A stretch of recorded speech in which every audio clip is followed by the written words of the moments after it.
1951 में विकसित की गई इस तकनीक की बात करें तो यह वर्चुअल रियलिटी और वास्तविकता के बीच की दीवार को पूरी तरह से भंग कर देती है। क्या आप कल्पना कर सकते हैं कि गेमर्स को एक ऐसा अद्भुत अनुभव मिलता है जिसमें असली और वर्चुअल की सीमाएं धुंधली हो जाती है? जैसे ही खिलाड़ी अपने सूट पहनते हैं, उन्हें एक अत्याधुनिक हेलमेट दिया जाता है। यह हेलमेट उन्हें वर्चुअल रियलिटी में पूरी तरह से डुबो देता है। क्या आप सोच सकते हैं कि इस जगह पर कौन-कौन से रहस्य छिपे हैं? गेम की शुरुआत में खिलाड़ियों को एक सीनियर सिपाही द्वारा निर्देशित किया जाता है। वह उन्हें उनके मिशन और लक्ष्यों के बारे में बताता है। क्या आप जानते हैं, इस सिपाही के शब्दों में कितनी गहराई होती है, जो उन्हें आगे बढ़ाने के लिए प्रेरित करती है? पहले स्तर पर पहुंचते ही खिलाड़ियों को गैंग सदस्यों से लड़ना होता है। यह तो स्पष्ट है कि यह खेल केवल कौशल नहीं, बल्कि टीम वर्क और रणनीति की भी मांग करता है। लेकिन क्या वे अपनी रणनीतियों में सफल हो पाएंगे?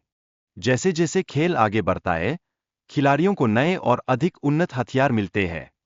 क्या इन हथियारों से वो अपने दुश्मनों को खत्म करने में सफल होंगे, या यह सिर्फ चुनौतियों को और बढ़ाएंगे?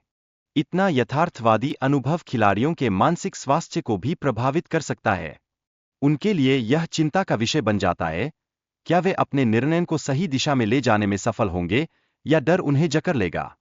लेकिन क्या खिलाड़ियों को यह एहसास है कि उनकी जान यथार्थ में भी खतरे में है? इस जानकार के साथ खिलाड़ियों के दिलों में दहशत भरी होती है। क्या वे इस भय को सहन कर पाएंगे? खेल के नियमों के अनुसार खिलाड़ियों को आगे बढ़ने के लिए सावधानी रखनी होती है। क्या वे हर स्तर पर आने वाले खतरों का सही ढंग से सामना कर सकेंगे, या इसके परिणाम भयानक हो सकते हैं? एक खिलाड़ी की मृत्यु से अन्य खिलाड़ियों पर गहरा असर पड़ता है। यह स्थिति उन्हें और भी अधिक सतर्क बनाती है। लेकिन क्या आपको लगता है कि इससे कुछ खिलाड़ियों को गंभीर चोटें ना आएं? टायलर ने साहस दिखाते हुए दुश्मन पर हमला किया और अपनी जान बचाने का आत्मविश्वास प्राप्त किया। लेकिन क्या यह उसके विकास का सही संकेत है, या यह केवल एक क्षणिक विजय है?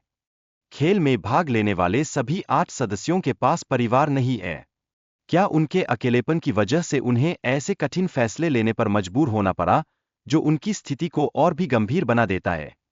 मार्को ने एडम को धोखे से बचाने के बजाय उसे शील्ड के रूप में इस्तेमाल किया। इस विश्वासघात के बीच क्या यह स्पष्ट हो जाता है कि यह खेल केवल साहस का नहीं, बल्कि विश्वास का भी खेल है? मार्को द्वारा टायलर की हत्या से खेल में तनाव बढ़ता है। क्या कार्ल का अचानक गुस्सा फूट पड़ना इस खेल के नियमों का उल्लंघन नहीं करता, या यह एक नया मोड़ ला सकता है? खेल के अंतिम स्तर पर 3 खिलाड़ियों को केवल 7 मिनट में बम को निष्क्रिय करना होता है। क्या ये योजनाबद्ध तरीके से अपने दुश्मनों को मार पाएंगे, या समय उनके खिलाफ जाएगा? कार्ल अपनी जान जोखिम में डालकर शेली को बचाता है। यह उसकी मानवता का प्रतीक है। लेकिन अंत में शेली मार्को को मारकर अपनी मानवता को पैसे पर प्राथमिकता देती है।